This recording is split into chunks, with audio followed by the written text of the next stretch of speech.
Do you hate the thought of working past 55 or 60? Do you hate not being able to live the life you deserve today? Do you hate not knowing what your financial future looks like? It's time to stop doing what you hate. Here's your host, Mr. Harold Green. Aloha, everybody. This is Harold Green of Bright Tree Financial Group, and it is time to stop doing what you hate. I hope you're having a fantastic day today. Man, I tell you, boy, I am super excited because today we're going to be recording part of our successful professional series titled, my successful professional series doesn't have a title. I simply have guests on the show and we talk about their life and we talk about their gift and we talk about the things that are going on in their life. And so I'm going to welcome our guests here in a second, but I just want to say, I am so excited to be here in this position. And so I'd like to welcome to the show, Kevin B. Edwards. Kevin, welcome. Thank you, sir. So glad to be here. Yep. So here in Honolulu. Here in Honolulu. So extremely glad and happy to, have you on the show. And so, we're going to be talking a little bit about what you do for a living and what you've been doing and just like what it all means. And it's a lot for me to even just kind of think about it right now because you guys may not know this. Kevin and I grew up together. We're actually childhood friends. And I guess we're partially related, as the old people would say. Like a cousin of a cousin of a cousin of a cousin of a cousin makes you related. So when you come from a small town, you got to be careful who you go out with. You got to be careful who you date because pretty much everybody's related. Correct. So, it was very interesting. We grew up in a very small rural area. And I think at the time it was only 80 something black people in the whole high school. It was a real small crowd of us. And, but we all kind of left and went away and we began doing different things. But Kevin has an amazing story. And so we're going to talk a little bit about Kevin B. Edwards, the recording artist, the author of the new book titled Kevin Turns Fear into Feet. Kevin Turns Fear into Feet. So Kevin, again, welcome to the show. Let's talk about your book real quick. Kevin Turns Fear into Feet. What was your motivation about that, to write that book, Kevin Turns Fear into Feet? Well, I got the inspiration from, I was at school and the guidance counselor at my school, everybody at the school knows that I'm a singer. And so we had a new student to come to school to enroll. And so she brought the new student down to me because the student said that she wanted to sing one day. She wanted to write songs. And so she wanted her to meet me. And I was honored that she, the child didn't go to her classroom first. She brought her to me first. Wow. And so as I was talking to the student, I could tell that she may have been bullied. She never told me that, but I picked it up. I felt it, that she may have been bullied. And I could tell that her confidence and self-esteem was low.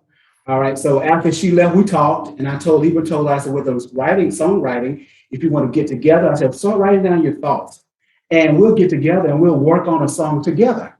And so she said, okay. And so after she left is when I felt the need to write this book. It was almost like I heard the voice of God saying, okay, now I need you to take your story, something that happened to you when you were a child, and it happened to me in the 10th grade. In high school. And I had to call my teacher, Saber Shores. Was she Shores when you were there or Owen? Probably Miss Owens. Miss Owens. I don't know. She got shemarried and she's Shores. I had to call her to find out, what grade was I in chorus when you asked me to sing in front of everybody at school. And so she said it was the 10th grade. So I went back and God said, put your story in a child's perspective.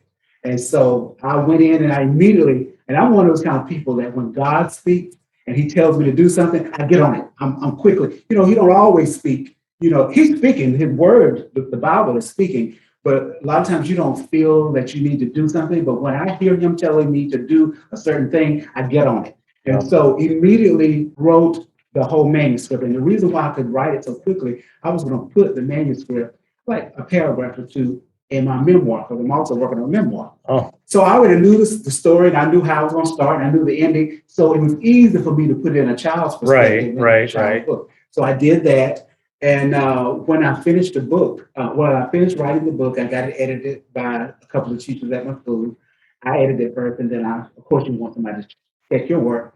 And then I let the reading coach read it. When she read it, she was like, "Wait a minute, Mr. Edwards, you have something." She said, "And I need for you to read this. I want you to read this when you get it finished, the fourth and fifth grade at school, because they need to hear this story, about bullying, and they need to hear about how you turn your fears into feet and how you overcome fear and all. They need to know all this." And so I said, okay. So I went and I got the illustrator, and then when I finished the book, and I never forget the day when I presented the book to the child. Yeah. Well, not only did I read it to the fourth and fifth grade, the principal said, the media specialist said, we're going to read it to every grade level at school. So I went from kindergarten to fifth grade in every class. And even we have AU classes, that's autism classes, they even got the book read to them. And I remember one day I was sitting doing a book reading, and the child walked in. And I called her up, and I said, you didn't know all this was going on behind the scenes. But when I met you that day, you inspired me to write this book. Mm. And she looked at me like, she had this look on her face like, you mean to tell, really? That one moment that you talked to me? Yes. And that yourself, Harold. Right. That's how God works. He right. takes a moment, right. and he uses, no matter what you've been through in your life, he uses it. He allows you to go through that moment because you're going to use it for something else. Because I remember when I was in school, I was a reject.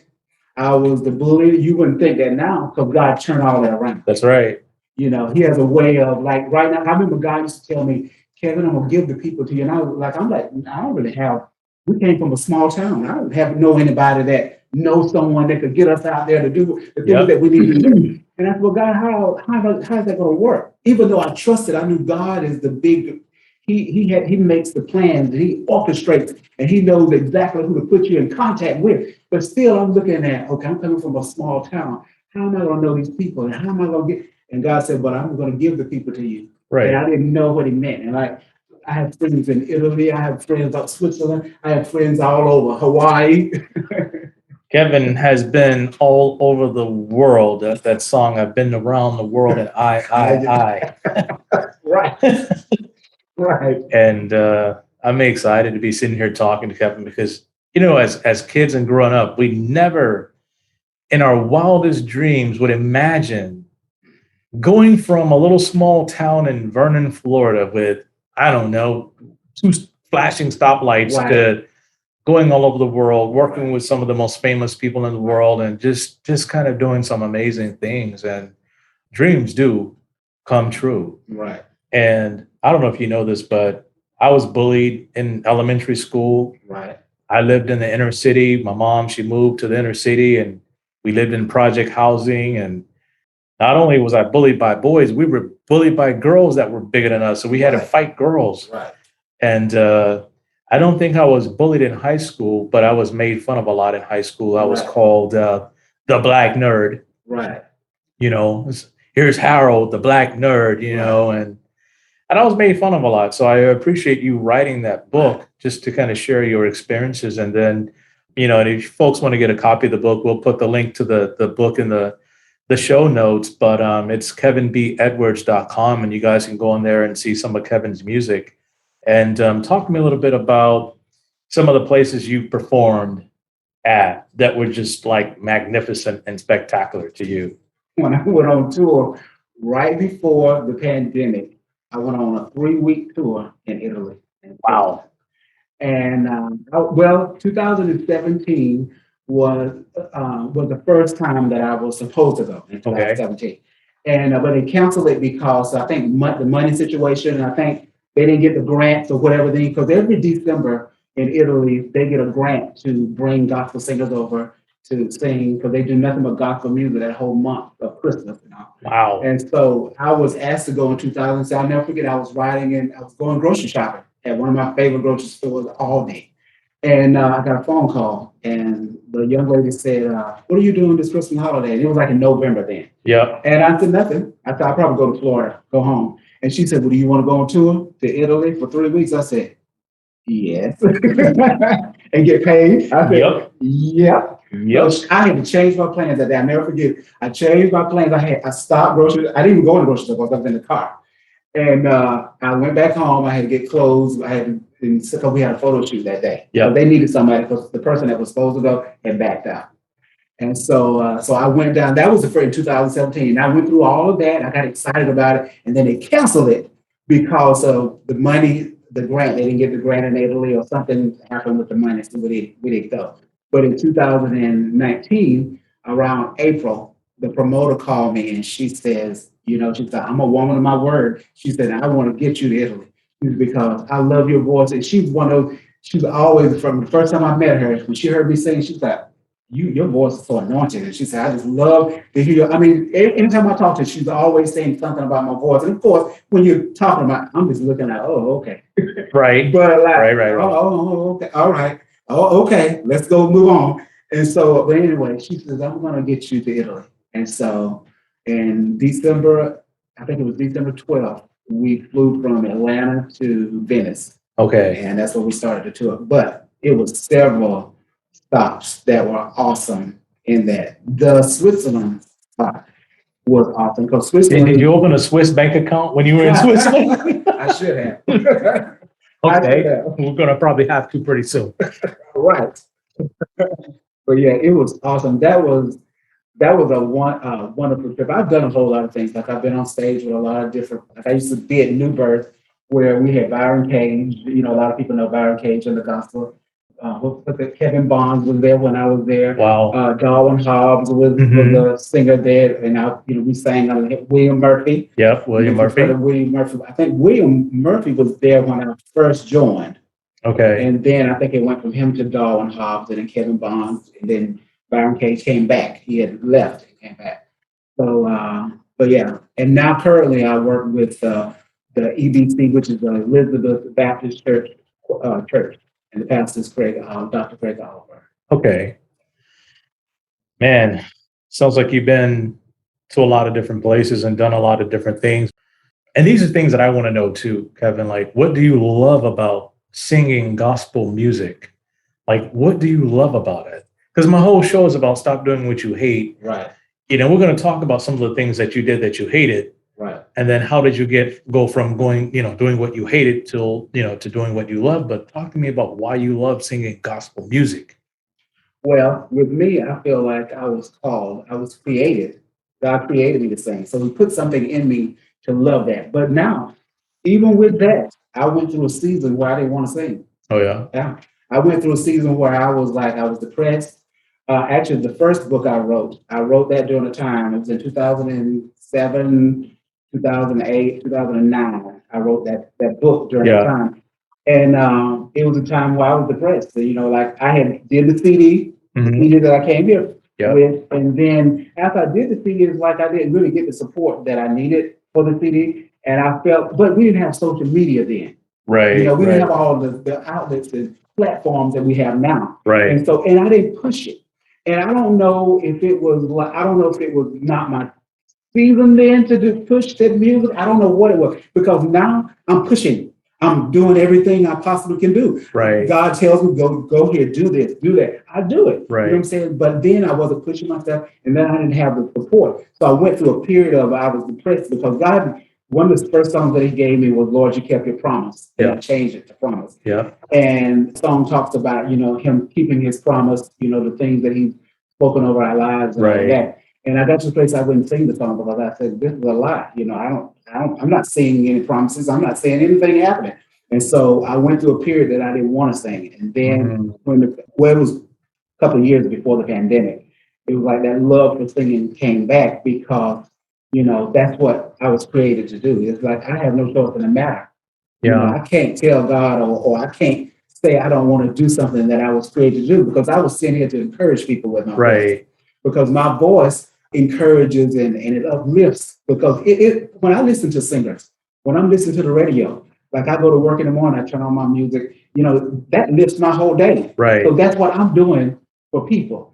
So I cannot say I'm not going to do it, and I don't want to do it. Regardless of how I feel, I have to sing, because that's who I am. You said a mouthful, and I do talk about mental health on my show. here quite a bit because it's the foundation of everything that we do. If our mind is not right, then everything else is not going to be right in our life. And I have this thing where I say, if the mind is not right, your money is not going to be right. No. But depression is a very serious thing. And here you are, a gospel music singer singing some of the most uplifting music ever. But then you find yourself in this spot, you find yourself in this place that you're like, how did I get here? Right. And then you had to kind of dig your way back out. Dig your way back out. But do you think it was just something that dawned on you where you were sitting there one day and you just got up and said, I can't sit here anymore and do this and be like this? Basically. It was like, okay, something needs to change. And then it was almost like, but God would allow you to sit there and he's still there. He never left me. Right. But he will allow you to sit there and see what's going on and see what's happening and what you're doing to yourself. Yeah. He will allow that for a short period of time. Yeah. And then there's a day that he says, okay, enough is enough. Enough is enough. Okay. And then he starts talking to you. Because I remember one time I'm going to church. I was just telling the couple that I met here, because we had a long conversation yesterday. And we were talking about, church and how singing and music and all that type of stuff yesterday. Right. And I was telling them, like when I came back to the choir, the reason I came back, I said, because that morning I remember driving to church and God said, I need you to get back into church. I need you to go. And I had left the church, but I wasn't singing. Right. And so I need you to get back in the choir. I need you to do something because that's my voice. That's my gift. Oh my God. And I need for you to bless his people. It's not yours. So here's a newsflash, everybody. Your gift is not your own. No. Your gift is borrowed. Right. It does not belong to you. No. And you must exercise your gift. Right. Let me use this. This is amazing. We have a fig tree at my school. I found out about it when I first got there. And I read the scripture, about when Jesus, you cursed the fig tree. The fig tree. Yep. And I started reading the chapters, and I was like, it wasn't even the season. It wasn't even the season for the fig tree to even bear. Like God, have figs. But God, why would you, do this to the fig tree? But the fig tree, the scripture said, it looked like it had figs. It had figs. Oh my God. It looked like it. It was dressed the right way. Dressed the right way, looked the right way, had everything, but was not doing what it was supposed to do. Oh, and God cursed it. And so that's my whole thing. I don't want to look like I'm so saying. I need to be exercising, because I don't want him to curse me. I think with that fig tree, you have the King of Kings coming to you asking you for figs. You better grow figs. You better grow figs. They better come up. I don't care if it's not the season. You better produce. You better produce because you have been given the ability to produce. Right. That's why I can't argue with God. When God tells me to do something, he says, Kevin, I need you to sing. I have to do it because I don't want him to look at me and curse me and say, okay, well, your voice will be no more. Just like you did the picture. Kevin is telling you guys a very interesting story because the same thing happened to me when I believe God was asking me to start this business.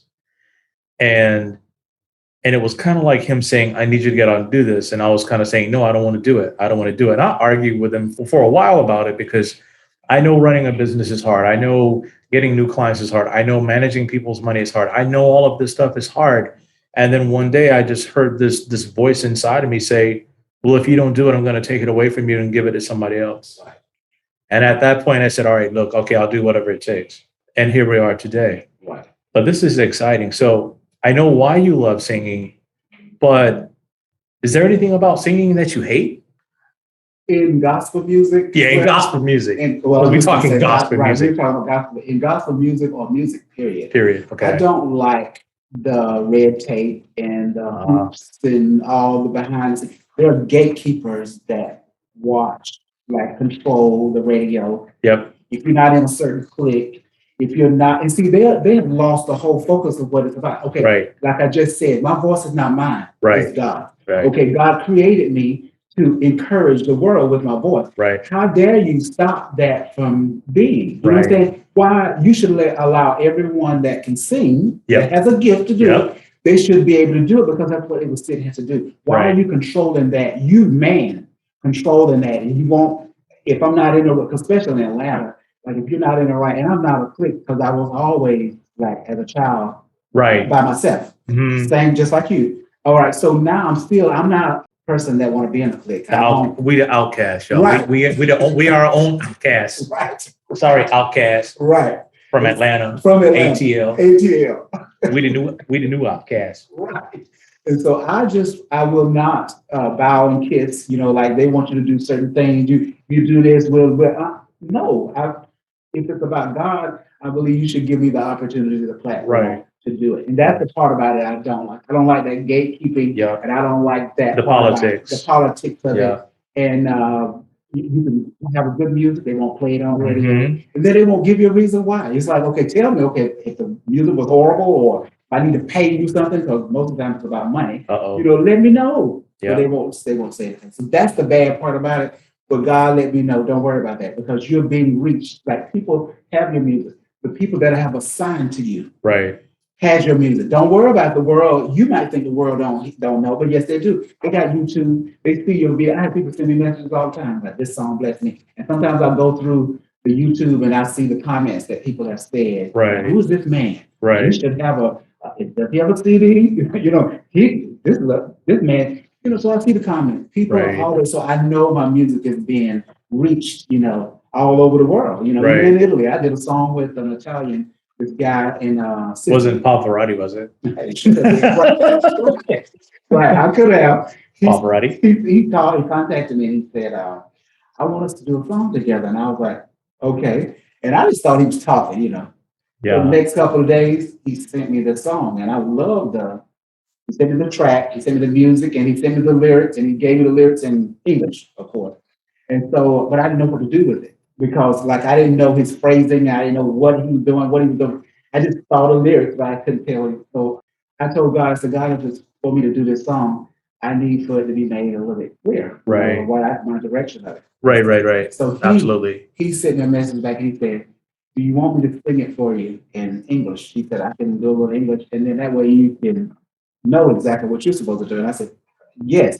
So he did that. I went in my studio, I recorded my English parts, sent it to Italy, and he mixed it and put it together and did a video. And then I didn't know, because I went to the studio, he told me to record it, and I'm thinking he just wanted to record it for the moment. He just wanted to see, what I was doing in the studio. Right. He did a video and released it in Italy.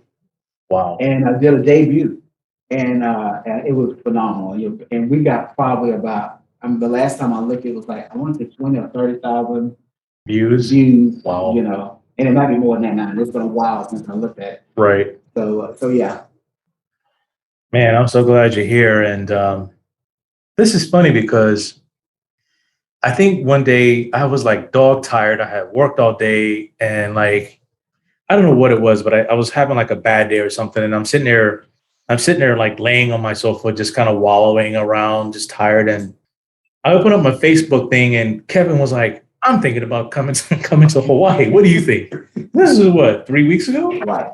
3 weeks ago, and here we are, just like out of the blue. Right. And I think the last time I saw you was about 10 years ago, something like that. Right. And so, yeah, thank you for being here. And thank you for sharing with us your story about, gospel music. I know it's something that you love. Yeah. Where do you see yourself going in the future? That's a question I want to, kind of get into. But in the meantime, not everyone can be a professional singer and make all the money they need to sustain their whole life. Talk to me a little bit about, is singing more of a hobby for you, or is it like a career for you? Or tell me some of the other things you do in your life. Well, yes, it is a career. Okay. Because eventually I want to just do that full time. Right. Right now I work in the school system. Okay. And I work with first grade, and I also work in the media. Yeah. In the media, with the media at the school. So I'm doing those things now. That's just my day job, I call it. Right. The day job. I actually make more money outside of singing and the book and all that stuff than I do at school. Yeah. And but I love the school too. I love the kids. I think. But do you see how God worked it though? I was at another school. I had been there for 6 years, and I had written a couple of books or whatever. Right. But I wasn't going to put them. I wasn't going to publish them or anything. And when I moved to this new school, is when it's almost like, okay, God said, okay, I'm shifting you to some other school. I'm going to send a student there that's going to inspire you so you can get this baby that you're carrying this book, Right. you know, Give birth to the give dream. birth to Yeah. it. And so that happened. But yeah, I see myself in the future. I want to go ahead and retire because I probably have about 5 more years in this working at the school if I stay there. And then I want to just write. I just want to write books and go all over the world singing and writing. And my thing is like dual because like I can do writing, book tours. Yep. Going from city to city doing those and doing the singing too. Yeah. Not like I'm just one thing. I'm waiting on a singing gig. Right. I can do music and I can do books. The books is easy. Right. Because, there's a lot of offers out there, but they're not competitive like music is. Right. It's a platform because people love to read. They Right. want a new book. You know what I'm saying? So Right. that's easy. And I don't mind telling my story. I love telling my inspiration behind the book. I love that.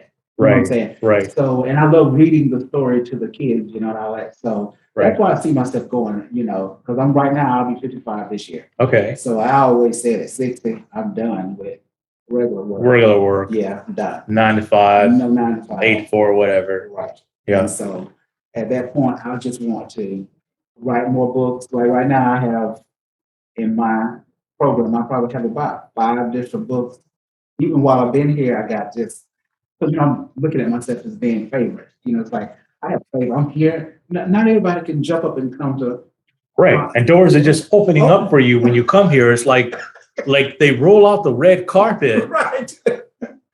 I almost cried I was at the school yesterday, and when I walked in, and when I walked into the school, the security guard was standing there, and he said, "You're the author." He said, "Can I look at your book?" And so he was looking at it. He said, "This is so wonderful. I'm so glad you came by our school." And I'm thinking to myself, wow, I'm being received by the security guard. Then the secretary, she's on the phone. "Oh yeah, we knew you were coming." She's calling around trying to get the principal and the assistant principal. Right. And I was overwhelmed because I was like, doesn't happen like this in Atlanta. No, it don't happen in Atlanta. People are nice here in Hawaii, not like in Atlanta, everybody. No. So I was like, I have been before I left to come here, it's something that I told you that when he tells me to do something, I do it. Right. Told me, why don't you send an email to the public library first? So I did. I sent an email, and I saw that all the libraries were tied to the same email address. Right. The whole public library system. Right. Exactly. So I sent a message to them, letting them know I was coming, and I sent them my book and all the information about the book and everything. And she responded back, the director. And she said, you take it to the one that's near you. Right. And the one off, what's the name of the street? I can't think of that. Kapahulu? Hulu. Yeah. Right there. She said, you take your book there. And she said, and then they'll get it to me. And I said, okay. And so when I left there, when I went to find the library, I saw the elementary school and I heard the voice say, okay, contact the school. Right. So I went back to the hotel room, and I called the school. And the principal, the day I went to visit the principal, he was busy. They've been on the phone talking because he's busy talking to this person doing. I don't know how I was able to call that particular day and get him, but it's how God set things up. And so I talked to him. He talked to me on the phone very nice. He was happy that I was there. I was here in Honolulu, and that he wanted to meet me. And he was like, "Yes, please bring your book." And he said, "We'll put it in the library at our school." So that is so awesome. And we're going to wrap up here in a second. And then I have 2 more questions that I want to ask you. And one of them is this: what is your favorite song of all time? My song? Your favorite song of all time, whether it be gospel or, what's the word for non-gospel? R&B. R&B. Or secular. Secular. Sorry. Yeah, secular. I'm trying to think, what would be my favorite song? And but you know what? I just love, because I change. I'm one of those kind of people that when something new comes out, if it hit me, because right now, what I'm listening to is my phone, and when I'm listening to music, Lucinda Moore has a new song out. Okay. It's called I Hear You. And the song is talking to me because it's like I'm listening to God now with the writing of the book. So her lyrics are ministering to me. Right. I play it over and over and over and over and over and over and over and over again. So right now I'm loving that song. Yeah. And I'm also, there's another artist, I can't think of it, Ricky Dillard. He has a choir song can't think of the name of the song, but it's right now, those two songs are my favorite songs. Okay. Like everything else is kind of like on the background. So Right. I can't say that I have a favorite song. Now, favorite artist, I Yeah. can tell you those. Okay. Now, my favorite artist in the whole world, I've always loved Shirley Caesar. Okay, Shirley my mom Caesar. used to buy. That's Yep, how I Shirley want. Caesar. I Yep. think Shirley Caesar, Fred Hammond, Walter Hawkins. Now, he said Fred Hammond. Yes, I was going to ask you a question about Fred because I haven't seen Fred or heard from Fred. Where is Fred? Fred is still doing. He was at my old church, Newburgh. Okay. He was there 2 weeks ago. Fred Hammond, House. everybody. Look up Fred Hammond because he is one of the most gifted Yes, he is. gospel singers ever. Fred Hammond. Right. You know why I like Fred? I Because love back Fred. in 1994, when I moved from Vernon to Atlanta, and I was going through a difficult period. Yeah. Like I think I shared Yep. this with you. My sister came to Atlanta. She got a job right off the bat. You know, Right. everything. But when I got there, it didn't work out that way for me. Right. Nobody wanted to hire Kip. No. And I wasn't going to the right place. Yeah. And so some of it was me. And so, like, I struggled and everything. And I never forget when I got my first job at the Cobb County school system. Yeah. I came in, I substituted. And when I got there, and then they gave me this evening position, like I would watch the gym, like they had someone to watch it because the firemen and policemen would come in and they practice basketball in the afternoon. Yeah. So they paid me to just sit there and watch to make sure the gym was okay. Right. And I used to go up into the orchestra room and I used to play Fred Hammond music. And at that time, I didn't really have a work. You know, I've been raised in the church all my life, but I didn't know how to worship God. Right. You know, I didn't have an intimate relationship with him. You know what I'm saying? I was just around the church. I was singing in the church and doing all the things, but I didn't know how to talk to him. I didn't know. Right. But Fred Hammond's music is what that first album he came out with, that worship album, Yeah. is what taught me how to worship God. It wasn't Speak Those Things, was it? That's the one. I got it. And from that point, I fell in love. And I never get. Fred was in Atlanta. I want to say he was at the Mabel House, maybe about 4 or 5 years ago. Have you ever sang with Fred, performed with Fred? Never. Okay. But I've now been on the same. I was with Byron Cage. Yeah. Byron Cage was at Paul Morton Crusade or whatever you want to call it, like a summer. I can't think of the word now, but anyway, Yeah. one of those conferences. That's yeah. what I was looking for. He was. We had to sing because at Newburgh we had a group called the Chorale. Okay. And the Chorale backed Byron Cage at Paul Morton's conference. But anyway, Fred Hammond was on the thing, and we kind of sat near him and all that. But I didn't sing with him, you know, I was just on the same page, you know, with him. But that's why I love Fred Hammond. And I've always loved Walter Hawkins.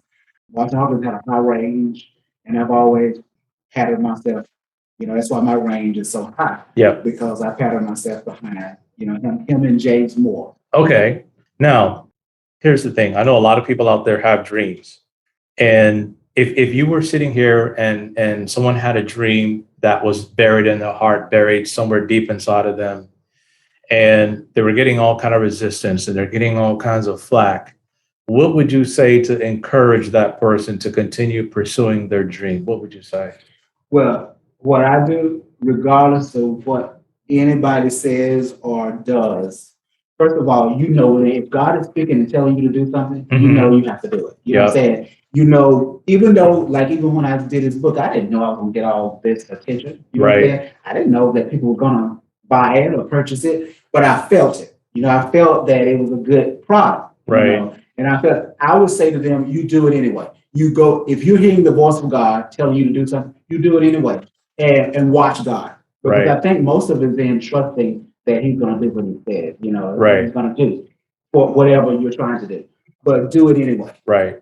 You know, regardless, you know, don't give up on your dream, you know, and you might go through a season where you might stop doing whatever you're doing, everything, but God will always come back and get you and bring you right back to where you need to be to do it. And I noticed with me, like when he tells me to do something, do it immediately. Right. Don't delay. Don't delay. Don't delay. While the momentum is on you, because there's an anointing on you to do it, right? Right. Because there's a window. A window. Just like what you just said. I listened to what you said just a while ago. There's a window on you. And if you don't do it, guess what he's going to do? He'll give it to somebody else. Shut the window on you. That's right. Yeah, but if it's already predestined for you to do that particular thing, he'll come back around and he'll allow you to do that same thing that you were supposed to do And sometimes you can miss your timing, and then Right. it's something ugly about someone trying to do something that they were supposed to do in the wrong Right. time. It's Yeah. unflattering.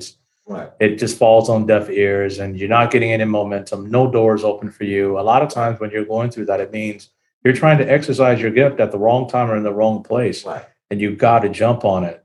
Now, Kevin doesn't know this, but there's a song that he used to sing when I was growing up in church that I used to love this song that Kevin sung. And the reason why I used to love this song is because it meant that church was over. Church was over. It was the benediction song. And because when church is over, that's when you get to go in the back and eat the fried chicken and the collard greens and the cornbread. Right. And man, you could just smell the chicken, the Yes. smell of the chicken coming through the cafeteria on the side. Yeah. And then when Kevin used to hit that song, we knew it was time to eat. And Those were some good days. those are some good days. And that song, Kevin, was God Has Smiled on me. Smiled on Me. Do you mind singing a little bit of that song for us I today? have not sung that song in a long time, but I could do a little. God has smiled on me. He has set me free. We said that. I'm a I'm witness. a witness that God has smiled on me. You've been good to me. There we go. Oh, man. I love that song. You know what? Ella Power did his retirement celebration, and they asked me to come and sing. And I did some of those. You know that little song he used to sing it when we used to do Sunday school. Come hear me tell the story. All in silence, love so well. Yeah. He sang it every Sunday. Every Sunday. Every Sunday. Every Sunday. Every Sunday. But you know what? I forgot about that song. That benediction. Oh my God, You man. just said that. But yeah.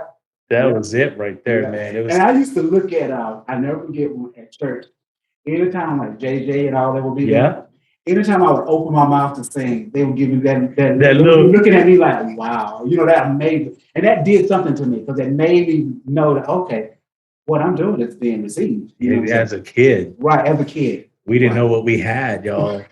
We didn't know what we had. Well, we won't talk about it. We won't talk about that. Exactly. We won't talk about it. Oh my God. It's been a pleasure talking to you and Oh, hanging out yes. with you the last couple of days and just Yes. enjoying the conversations that we had and just looking back on our life and then just looking forward towards the future. And, again, we want to stop doing the things that we hate and we really want to do the things that we love because I really believe that God has created us to do the things that we love because the things that we love will reach and help so many people. And I'll end with this, folks. Here's the thing.